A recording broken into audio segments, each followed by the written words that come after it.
The open movement of the Vorlons among the Minbari initially produced the desired effect: worship and devotion. For several years, the Vorlons observed a marked improvement in the behavior of the tribes, who began living according to the rules set forth by the enlightened ancient race. In return, the Vorlons provided the Minbari with numerous technological advancements, including the crucial final secrets required for mass communication and flight. For the first time, the tribes of the Minbari could peacefully contact one another over great distances and travel as well. However, in doing so, the Vorlons made a serious mistake. Their influence over the Minbari was based on the limited interactions with select groups of their chosen race and the tribe's individual beliefs in the Vorlons' divinity. With the cultural exchange that the Vorlons insisted upon to strengthen the Minbari as a military force, some of the darker aspects of the Vorlons' past actions began to come to light. Questions arose, albeit privately, among tribal leaders and clan elders. Feelings of unrest started to develop, particularly among clans that had suffered significant losses in conflicts stemming from the Vorlons' interference. A major factor contributing to this instability was the realization that the Vorlons were responsible for the Kira Ju. Whether a legend or not, many Minbari could not accept that their gods played a role in the greatest tyranny their planet had ever known. They began to wonder what else might have been a Vorlon experiment in their history, although they never spoke about it openly. As the Vorlon plans continued to expand, a growing number of Minbari viewed their efforts not as aid but as the actions of masters towards their slaves. This discontent was particularly pronounced among the warrior clans, but also found support among the disaffected youth in the religious and worker sects. The final mistake that led to the open revolt of the Minbari occurred when the Vorlons, trying to move past the blind reverence of this younger race, attempted to explain that they were not divine. This admission deeply betrayed and deceived the hierarchies of the religious clans. If the Vorlons were not gods, then much of their lives had been a lie.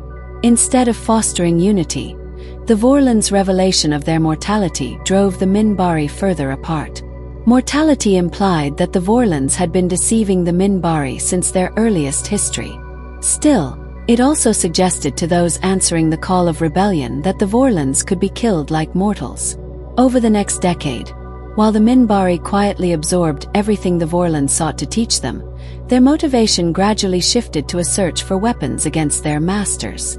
The weapons emerged with the introduction of molecular science, specifically in the fields of gravitics and energy acceleration.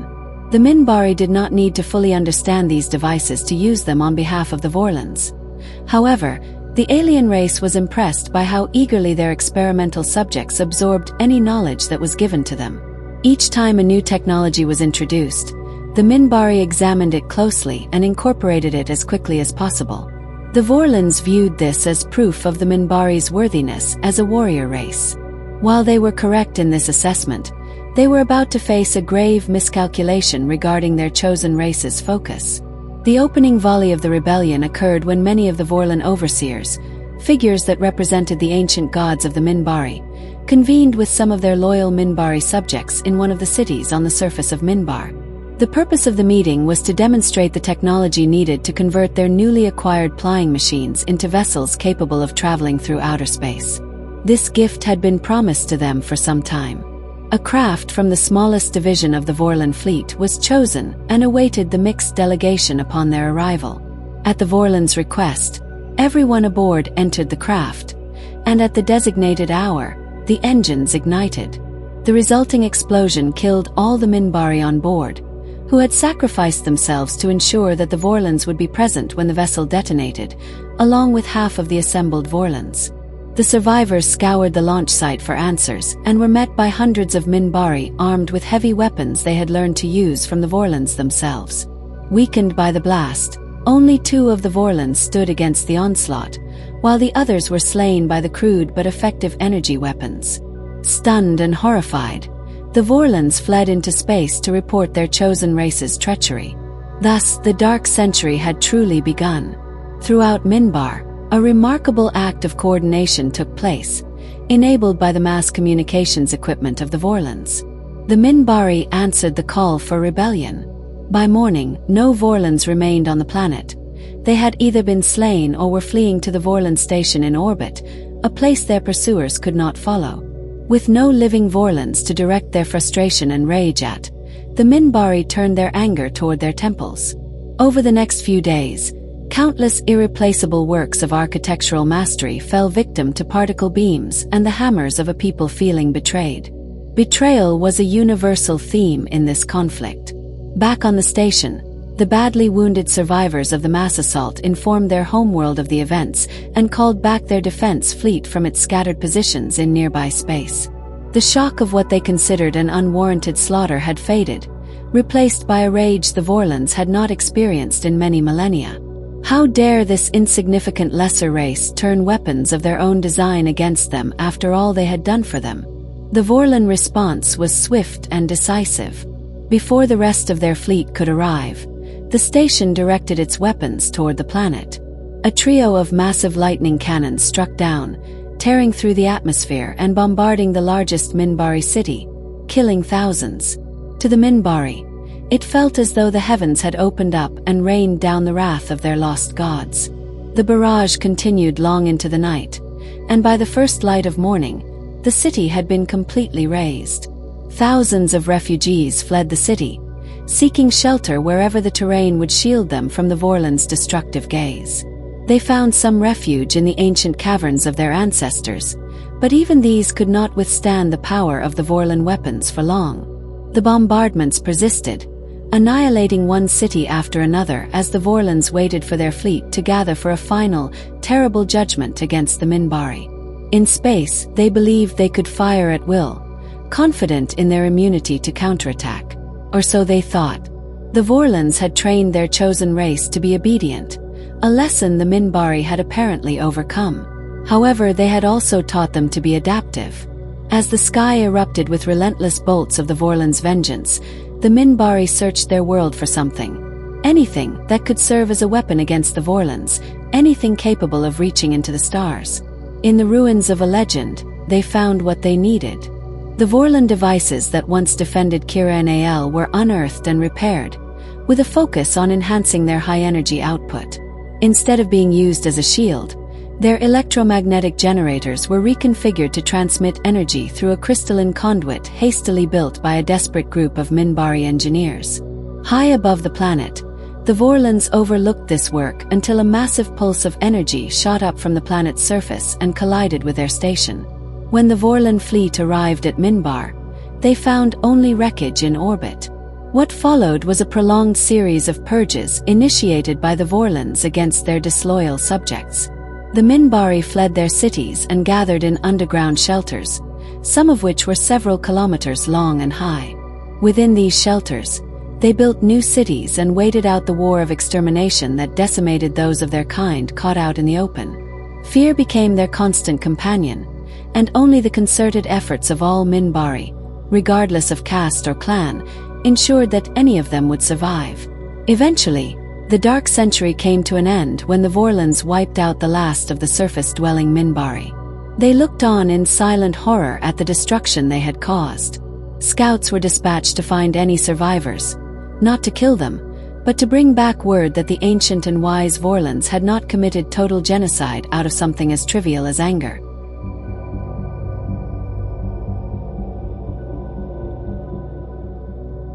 Realizing their mistakes with the Minbari at last, the Vorlons debated for a long time what to do now that they had found the surviving members of the race. Some members wanted to take the Minbari back in and nurture them back to cultural health, while others wanted nothing further to do with them. As is typical for the Vorlons, a third option was found and implemented. Through their advanced science, the Vorlons used telepathic augmentation to ease the Minbari's existence out of their collective memory.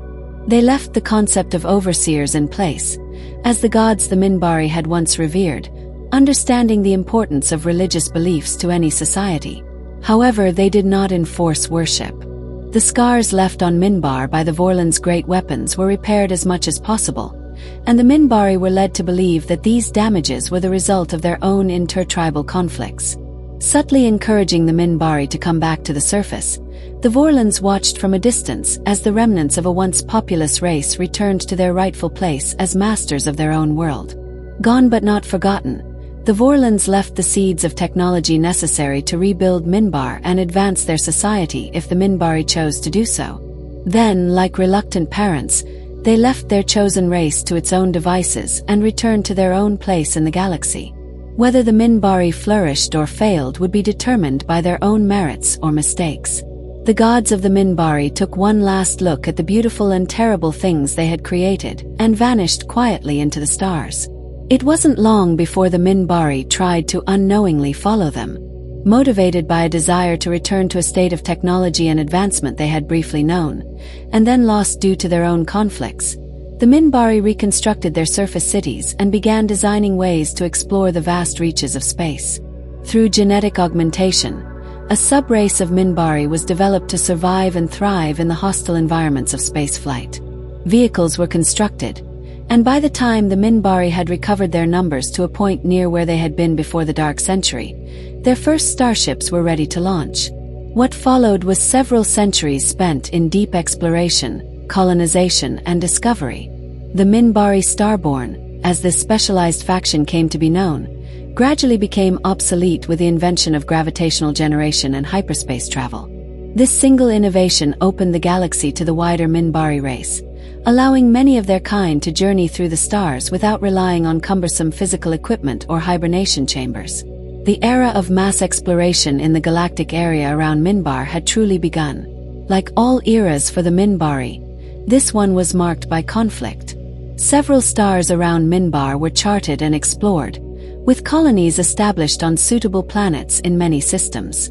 For years, the Minbari did not encounter another sentient race, leading to speculation about whether there were any other intelligent beings among the stars. That question was answered definitively when the Minbari began traveling rimward and arrived at the Norsa system.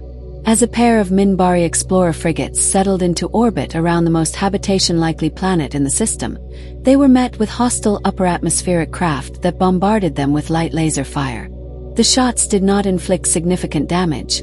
However, it caught the Minbari off guard, as they had not expected to encounter any other life forms.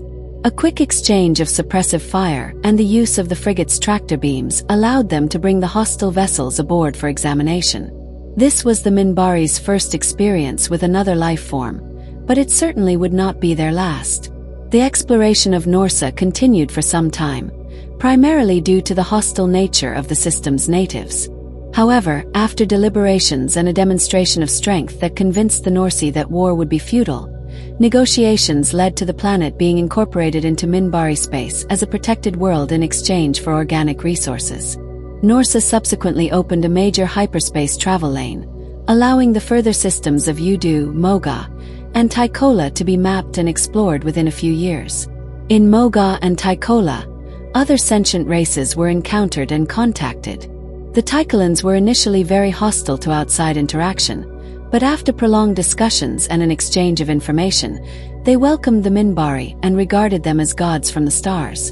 Although this behavior seemed oddly familiar to the Minbari, the stance of worship made negotiations easier with the otherwise xenophobic inhabitants of the jungle planet. The situation was far less peaceful when the Minbari entered the Iklith system through a minor hyperspace lane discovered that led away from their colony world of Zendamore. Iklith was home to the Clothu, a territorial race that had explored and terraformed every viable planet in their system, fortifying their worlds with a strong fleet of starships. While the Clothu could not venture far outside their own system, they maintained a firm grip on their worlds and had no intention of allowing outsiders to gain a foothold in what they considered their space. When the exploration ships arrived at the jump point off Iklith Minor, they were fired upon and destroyed, with only one ship managing to escape the onslaught and return to Zendamore. Although peaceful by nature, the Minbari were warriors by heritage and responded to force with force. Using a hyperspace technique known as sun running, they sent a fleet into hyperspace and took advantage of the gravitational fluctuations in the Iklith star to create a jump point thousands of kilometers away from its normal location. The Minbari fleet emerged at this unforeseen point, surprising the massed Clothu armada.